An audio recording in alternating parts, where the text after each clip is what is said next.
मैं सोनी का inspiring women series में आप सभी का बहुत बहुत स्वागत करती हूँ और आज नए एपिसोड में हमारे साथ है रेखा विनायक जोशी जी। रेखा जोशी जी जिला प्रधान है गाजियाबाद की और दिल्ली प्रांत पार्ट 2 की संगठन मंत्री हैं। भारतीय योग संस्थान से काफी समय से जुड़ी हुई हैं रेखा जोशी जी। आपने बहुत सारे किस्से सुने होंगे कि इतने बड़े बड़े योगी हुए हैं, योग साधना करते हैं, मेडिटेशन करते हैं या फिर योग से अपने आप को जोड़ लिया। लेकिन शायद ही आपने कोई ऐसी कहानी सुनी होगी कि किसी लेडी ने अपने आप को योग को समर्पित कर दिया और बिना एक भी सिंगल रुपए लिए वो अपना पूरा दिन, अपनी पूरी लाइफ उन्होंने योग को डिवोट कर दी है। तो बहुत ही रोमांचक सी कहानी है रेखा जोशी जी की कि किस तरीके से वो योग से जुड़ी और किस तरीके से उन्होंने अपने आप को डिवोट किया।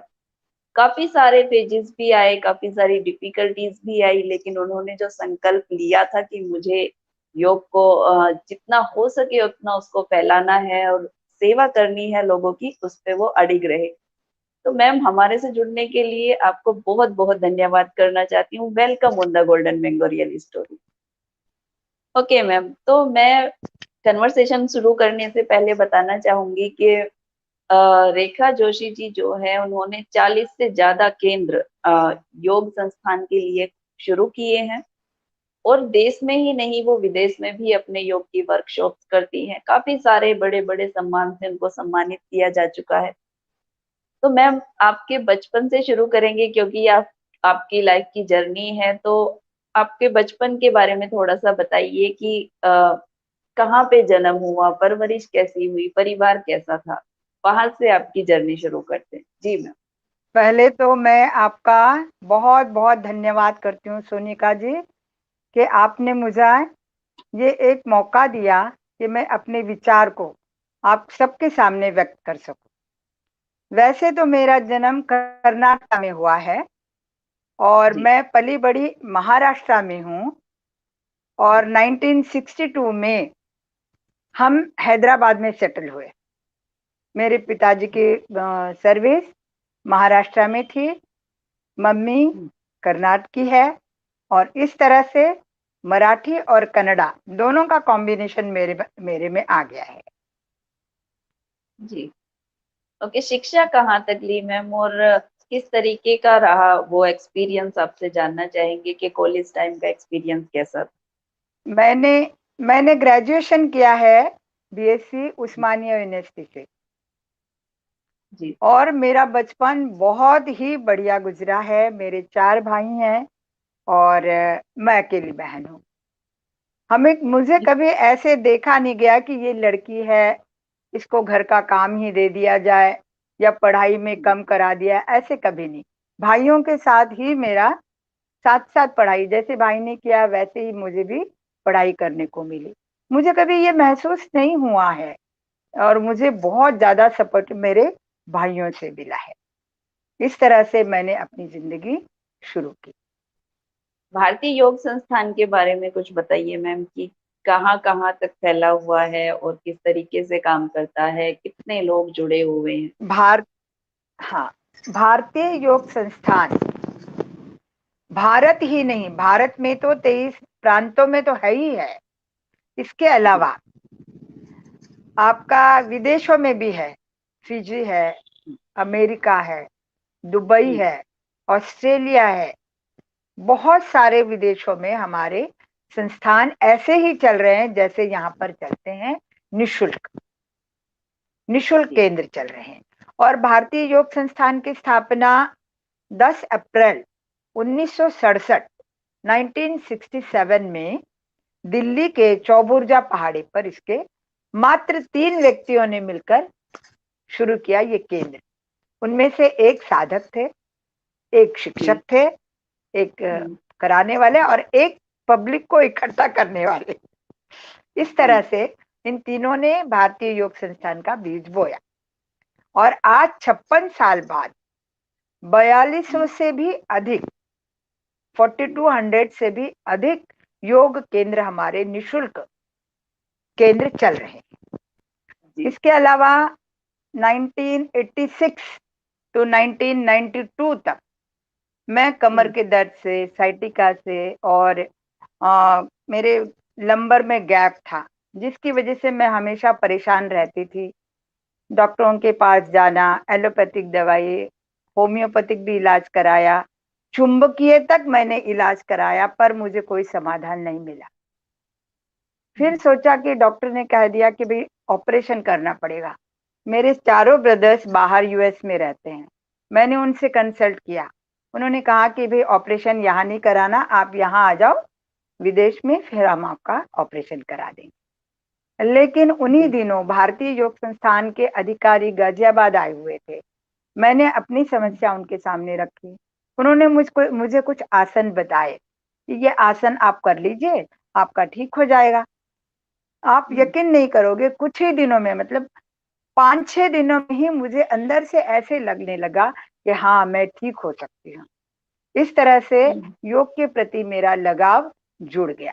तब से लेकर अब तक निरंतर मैं योग साधना नित्य प्रति नियमित रूप से करती हूँ, क्योंकि ये मेरे लिए बहुत आवश्यक है।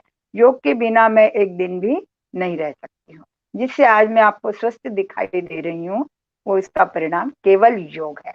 और मैं धन्यवाद करती हूँ भारतीय योग संस्थान का। जी।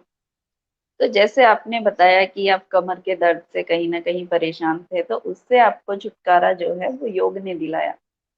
तो इसके बाद ही क्या आपको ऐसा लगा कि मुझे भी योग और ज़्यादा सीखना है या फिर सिखाना है? उसके बाद का क्या आपके मन में चल रहा था? उस टाइम पता था कि नहीं, आप योग के साथ पूरी ज़िंदगी के लिए जुड़ जाएँगे? नित्य प्रति योग साधना करते करते, क्योंकि हुँ, हमारे संस्थान में 1 घंटे की साधना होती है केवल, जिसमें आसन हुँ, कराए जाते हैं, प्राणायाम होता है और ध्यान होता है। ध्यान करते हुँ, करते मेरे अंदर ये प्रेरणा जागृत हुई कि जिस संस्था से जुड़ी हूँ मैं, और जैसे आसन और प्राणायाम करके मैं स्वस्थ हो गई हूँ, तो मुझे हुँ, ऐसा लगा कि मैं क्यों ना औरों की समस्या इस तरह से दूर करूं। ये भावना जब मेरे अंदर आई, तब मैंने नए केंद्र 2000 से खोलने शुरू कर दिए। तो एक कहते हैं ना हुँ, पागलपन सा, तो मेरे ऊपर हुँ, ऐसे पागलपन सवार हुआ कि मुझे नए नए केंद्र खोलकर लोगों की समस्याओं का दूर करना है। इस तरह से मैंने केंद्र खोलना शुरू कर दिया। एक अलग सी, एक अजीब जी, सी आनंद की अनुभूति मुझे होने लग गई। लोगों की समस्याएं सुनती थी, फिर उसके हुँ, ऊपर मुझे पढ़ना पड़ता था उनकी समस्याओं को दूर करने के लिए। इस तरह से मैंने बहुत आनंद आने लग गया मुझे। हुँ। तो सबसे पहला जो केंद्र आपका शुरू हुआ था, उसकी शुरुआत कहाँ पे और किस स्थान से हुई आपकी? तो राजनगर सेक्टर 2, मैं तो सेक्टर 10 में रहती हूँ। सेक्टर 2 जी। में जो है, मैं ऐसे ही घूमने चली गई। मैंने बहुत बड़ा पार्क देखा, तब मेरे अंदर लगा कि मुझे यहाँ पे केंद्र खोलना चाहिए। वहाँ के जो हुँ, पास में मंदिर भी था, मंदिर के जो ट्रस्टी थे उनसे जाकर मैंने मुलाकात की। मैंने उनसे कहा कि मैं यहाँ पे योग केंद्र खोलना चाहती हूँ, क्या आप लोग सहयोग हुँ, करोगे? तो गोयल, मिसेस गोयल है, तुरंत मान गए, और इस तरह से मैंने केंद्र खोलना शुरू कर दिया। शुरू-शुरू में तो 2-4 लोग ही आए। जैसे-जैसे उनको अच्छा। पता लग गया, मेरी संख्या 40 तक पहुँच गई। इस तरह से मेरे अंदर कॉन्फिडेंस आ गया कि मुझे लगा इसी तरह से मुझे केंद्र खोलना चाहिए।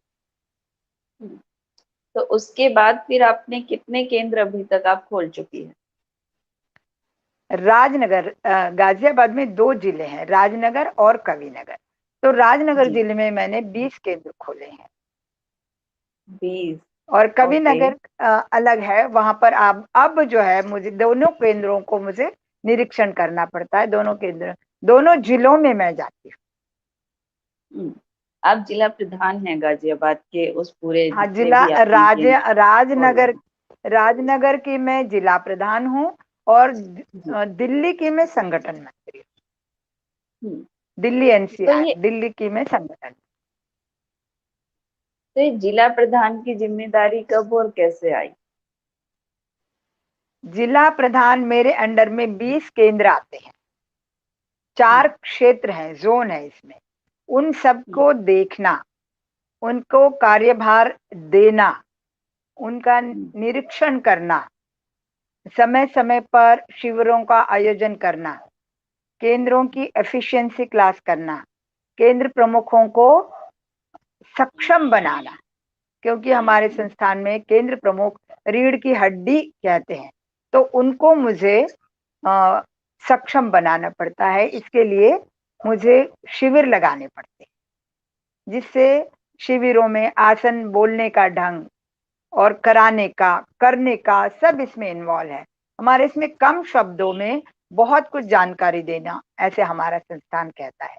कम से कम बोले, ज्यादा लेक्चर नहीं देना है, 1 घंटे में आपको पूरी साधना करानी है। तो आप जब साधना करती हैं अपने लिए, तो आप खुद अपने लिए किस तरीके की साधना करती हैं? ध्यान करती हैं या मेडिटेशन करती हैं? और साधना क्या है आपके लिए और किस तरीके का साधना, चेंज आया? जी। साधना अपने आप को बांधना, उसमें जो मेरी समस्या थी वो आसनों से ठीक हो गई। आसन जी। करने होते हैं हमें 35 मिनट तक, 10 मिनट का प्राणायाम होता है और 10 मिनट का ध्यान होता है। तो मैं नित्य प्रति व्यक्तिगत रूप से अकेले ये साधना करती हूँ, क्योंकि किसी के साथ करने से वो मार्गदर्शन हो जाता है। तो अपने आप जब आप करते हैं तो आपके अंदर जो भाव उठते हैं वही आपके विचार बनते हैं और वही आपके कर्म बनते हैं। तो हमारा केंद्र, हमारा संस्थान जो है ना, वो निशुल्क चलाता है और 365 दिन तक चलाता है, एक दिन भी छुट्टी नहीं होती है उसमें। तो केंद्रों पे जाने से और भी ज्यादा मेरे अंदर क्षमता आ गई, बहुत ज्यादा जानकारी मिलती है। हम जब पढ़ते हैं उस समय उतना हमें समझ में नहीं आता, लेकिन जब हम अपने बच्चों को पढ़ाते हैं उस समय उसका अधिक ज्ञान होने लगता है, ऐसा मेरा मानना है। आई एग्री विद यू कि बिल्कुल जब हम पढ़ाते हैं तो हमें पूरा उसको पढ़ना पड़ता है पहले, उसके बाद ही हम किसी को सिखा सकते हैं। जी मैम। तो टाइम आप अपना कैसे मैनेज करते हो? लाइक 40 सेंटर की जिम्मेदारी आपके ऊपर है और दिल्ली की भी कहीं ना कहीं आप उसकी एक्टिविटीज भी देखते हो, तो कैसे मैनेज करते हो सारा कुछ? देखिए जी, काम करना है तो करना है ना। और इसमें मेनली मेरा परिवार, मेरे बच्चे बहुत अधिक मेरा साथ देते हैं, बहुत ज्यादा साथ देते हैं। कहीं पर ले जाना, वहां छोड़ के आना, फिर उसको लेकर आना, पति और बच्चे सब करते हैं तभी ये काम पूर्ण हो सकता है। तो ये हमारे ज्यादातर केंद्र मैं जो लेती हूँ वो सारे शाम के हैं। शाम के जितने भी केंद्र चल रहे हैं उन सबको रेगुलर जाना है। हफ्ते में 1 दिन आता है, कभी 15 दिन में 1 दिन जाती हूँ, कभी कोई कार्यक्रम होता है तो जाना ही पड़ता है मुझे। केंद्रों में जाना, उनको नई नई बातें बताना, उनको साधना से जोड़ना और साधना का महत्व समझाना कि एक महिला परिवार की धुरी होती है, उसका स्वस्थ रहना समाज के लिए कितना जरूरी है।